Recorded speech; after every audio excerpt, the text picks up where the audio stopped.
नमस्कार, मैं हूं राम किंकर, हाजिर हूं एमसीडी की राम कहानी को लेकर। आज राजधानी दिल्ली के नगर निगम सदन में एक ऐसा वाकया देखने को मिला जब साफ तौर पर हंसी ठिठोली में ये चीज दूर हो गई, काफूर हो गई।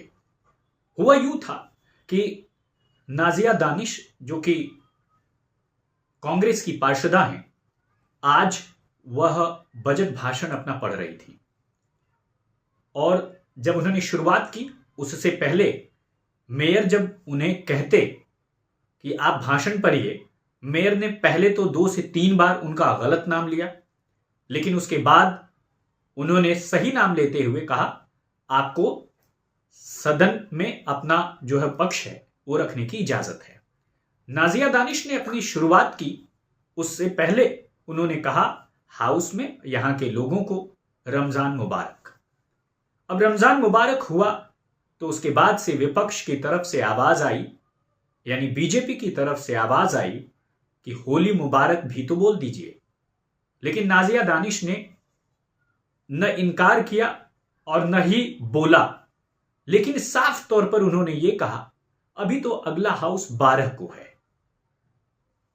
उसके बाद से वो अपना बजट भाषण पढ़ने लगी। तो साफ है कि कांग्रेस की पार्षदा ने साफ तौर पर मना तो नहीं किया, लेकिन यह कहा कि वो जब अगली बैठक 12 को होगी तब बोल देंगे। यानी आज रमजान मुबारक पूरे हाउस में हो गया, लेकिन बीजेपी की तरफ से, विपक्ष की तरफ से जो आवाज आई उस पर एक भी लफ्ज नहीं कहा गया नाजिया दानिश की तरफ से। अब उन्होंने क्यों नहीं कहा या फिर ऐसा वो कहना नहीं चाहती थी, लेकिन इतना जरूर उन्होंने कहा कि 12 को जब अगला हाउस होगा तब ये भी बोल देंगे। तो कुल मिलाकर के साफ तौर पर कांग्रेस पार्षदा ने यह जतला दिया कि बजट भाषण पढ़ने के दौरान और पढ़ने से पहले उन्होंने अपना एक एजेंडा सेट कर दिया। दूसरी तरफ आज जब वो भाषण पढ़ रही थी तो 10 मार्च है, फिर अगला हाउस 12 मार्च को है। तो कुल मिलाकर के क्या 12 मार्च को होली मुबारक कही जाएगी या होली की बधाई दी जाएगी, इस पर साफ नजर बनी होगी। लेकिन इतना जरूर है कि अव्वल तो 11 और 12 को इस बजट पर तमाम काउंसलर्स अपनी बात रखेंगे और अमूमन ये होता है कि 15 फरवरी से पहले तमाम कर, यानी जो टैक्सेस हैं एमसीडी के, जो शेड्यूल्स ऑफ टैक्सेस हैं वो पास कर दिए जाते हैं, उनकी दरें वेबसाइट पर पब्लिश कर दी जाती हैं। और ये जो 31 मार्च तक का डिस्कशन होता है वो डिस्कशन 31 मार्च से पहले तमाम जो हेड्स हैं, यानी कहां कितना खर्चा होगा, उसके बारे में सदन में चर्चा के बाद इस चीज को पास कर दिया जाता है।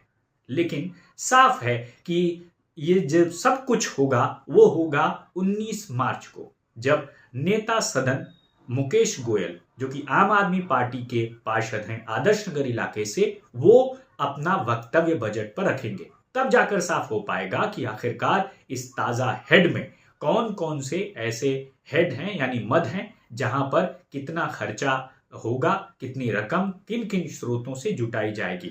तो कुल मिलाकर के साफ है ये सदन जो है धीरे धीरे ही सही, बिना हंगामा के बीता, लेकिन यह जरूर हुआ कि होली मुबारक तो 12 मार्च को ही कही जाएगी। तो ऐसे में वो वाकया आजकल इसलिए याद आता है क्योंकि संभल में आपने देखा कि किस तरह से एक पुलिस अधिकारी ने कहा कि जो जुमा है वो तो साल में 52-53 बार आता है, लेकिन एक जो होली का त्योहार है सिर्फ एक बार होती है। हालांकि उन्होंने जो बयान दिया उस पर मैं कुछ नहीं कह रहा, लेकिन इतना जरूर है कुछ ऐसी ही वानगी आज दिल्ली के नगर निगम सदन में दिखाई दी। लेकिन ये सब कुछ जो वाकया था बहुत कम वक्त में, यानी या यूं कहें कैसे निकल गया किसी को पता नहीं चला और कुछ बखेड़ा भी खड़ा नहीं हुआ। तो कुल मिलाकर के साफ है कि दिल्ली नगर निगम सदन में संभल जैसी स्थिति होते होते बची और बहुत ही साफ गोई से इस मुद्दे को संभाल लिया कांग्रेस की पार्षदा नाजिया दानिश ने। अब कांग्रेस के 8 पार्षद हैं और बीजेपी और आम आदमी पार्टी का संख्या बल इस वक्त लगभग बराबर है। अब कांग्रेस के 8 पार्षद क्या करेंगे? मेयर का चुनाव 1 अप्रैल को है। यह मेयर चुनाव में आम आदमी पार्टी का साथ देंगे या फिर बीजेपी का साथ देंगे? उस आम आदमी पार्टी का जिसने चुनाव के वक्त राहुल गांधी का पोस्टर डिसऑनेस्ट की श्रेणी में रखा। बीजेपी क्या समर्थन की तो बात ही नहीं है, क्योंकि वहां विचारधारा का टकराव है। तो आखिरकार ये 8 पार्षद क्या करेंगे? लेकिन साफ है कि आज जो मुद्दा था, उस मुद्दे में बजट भाषण पढ़ते हुए उन्होंने अपने तरीके से बजट में एक एक संभावनाओं को जतलाया और साथ ही साथ ये बता दिया कि आगे कांग्रेस पार्षदों का रुख कैसा रहने वाला है। धन्यवाद।